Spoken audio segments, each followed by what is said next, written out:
नमस्कार, मैं हूं Dev Kumar. World fame news में आपका स्वागत है। वर्ल्ड फेम न्यूज़ ने उत्तर प्रदेश विधानसभा 2022 के चुनावों को लेकर एक सर्वे किया, जिसमें उत्तर प्रदेश के अगले विधानसभा बेहद दिलचस्प होंगे। सर्वे के अनुसार इस बार चुनावों में जातिवाद पूर्णतः हावी रहेगा।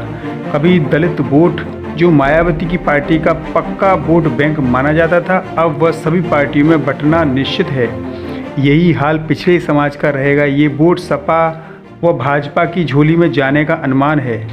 मुस्लिम वोट बैंक की बात करें तो सर्वे के मुताबिक जो आंकड़े सामने आ रहे हैं, करीब 30% वोट सपा की तरफ खिसकने के आसार हैं। काम के हिसाब से भाजपा को भी मुस्लिम वोट अच्छा मिलने का अनुमान है। कांग्रेस की तरफ भी कुछ प्रतिशत मुस्लिम वोट जाने का अनुमान है। मुस्लिम वोटों के आंकड़े ओवैसी की पार्टी बिगाड़ सकती है। अब बात आती है उत्तर प्रदेश के सवर्ण वोटों की, तो तस्वीर साफ है कि कभी सवर्ण वोट भाजपा का पक्का वोट बैंक माना जाता था, लेकिन सवर्णों के अधिकारों के लगातार हो रहे हनन व आरक्षण की आग ने सवर्णों के वोट बैंक में अन्य दलों ने सेंधमारी शुरू कर दी है। इससे उत्तर प्रदेश विधानसभा 2022 के चुनावों में भाजपा को भारी नुकसान उठाना पड़ सकता है। खास तौर से सवर्णों में ब्राह्मण और कायस्थ समाज, जो कि भाजपा का पक्का वोट बैंक था, भाजपा से खासा नाराज है और अब ब्राह्मण और कायस्थ वोटों पर सपा, बसपा व सवर्णों के अधिकारों के लिए संघर्ष भारतीय लोक न्याय पार्टी ने डोरे डालना शुरू कर दिया है। उत्तर प्रदेश के कायस्थ वोटरों को लेकर सर्वे रिपोर्ट सामने आई कि कायस्थ समाज भाजपा से दूरी बनाने लगा है। यह सवाल राजनीतिक गलियारों में इसलिए तैर रहा है क्योंकि मोदी के संसदीय क्षेत्र बनारस व प्रयागराज, जो कायस्थ बाहुल्य क्षेत्र हैं, फिर भी स्नातक निर्वाचन सीट भाजपा हार गई। राजनीतिक पंडितों की माने तो कायस्थ वोटर भाजपा से इसलिए नाराज है कि भाजपा में ना ही उन्हें सम्मान मिला, ना ही कोई स्थान मिला। लेकिन ये बात भाजपा नेतृत्व की समझ में अभी भी नहीं आ रही है।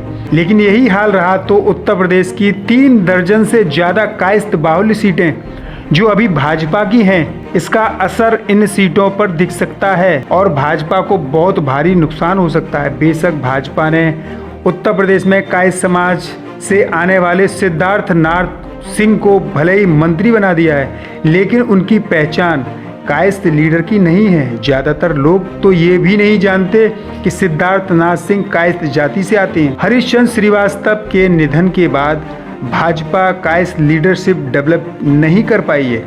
उधर समाजवादी पार्टी के आशुतोष सिन्हा को जिताकर कायस्थ समाज ने भाजपा को ये बता दिया कि कायस्थ समाज को केवल लॉलीपॉप देने से कुछ नहीं होने वाला।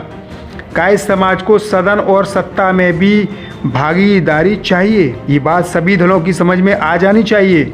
उत्तर प्रदेश में बेहद गोपनीय तरह से कायस्थ समाज में पकड़ बनाते जा रहे कायस्थ समाज को जमीन से जोड़ने में लगे भारतीय लोक न्याय पार्टी के राष्ट्रीय अध्यक्ष देवेंद्र सक्सेना का दावा है कि अकेले उत्तर प्रदेश में 50 से ज़्यादा ऐसी विधानसभा सीटें हैं जो यदि कायस्थ समाज एक मत होकर वोट डाले तो किसी को भी जिता सकता है। खास तौर पर पूर्वांचल में 2 दर्जन ऐसी शहरी सीटें हैं जहां कायस्थ वोटर हार जीत का फैसला करता है। कोई भी पार्टी राज्यसभा, लोकसभा, विधान परिषद और विधानसभा में कायस्थ प्रत्याशियों को वरीयता नहीं देती, लेकिन कायस्थ समाज अब जाग चुका है और 2022 में विधानसभा चुनावों में कायस्थ व ब्राह्मण मिलकर चुनावी जंग लड़ेंगे और जरूरत पड़ी तो किसी दल को अपना समर्थन देंगे। ऐसा कहना है भारतीय लोक न्याय पार्टी के राष्ट्रीय अध्यक्ष देवेंद्र सक्सेना का। कायस्थ समाज भाजपा के विरोध में किस तरह से उतर आई है, इसकी एक झलक आपको दिखाते हैं। उत्तर प्रदेश में 10% से ज्यादा कायस्थ मतदाता है। उधर ब्राह्मण लॉबी को लेकर भी भाजपा परेशान है, क्योंकि यूपी में योगी आदित्यनाथ की वजह से ब्राह्मण बीजेपी से नाराज है और इसका लाभ सपा बसपा उठाने का पूरा प्रयास कर रही है।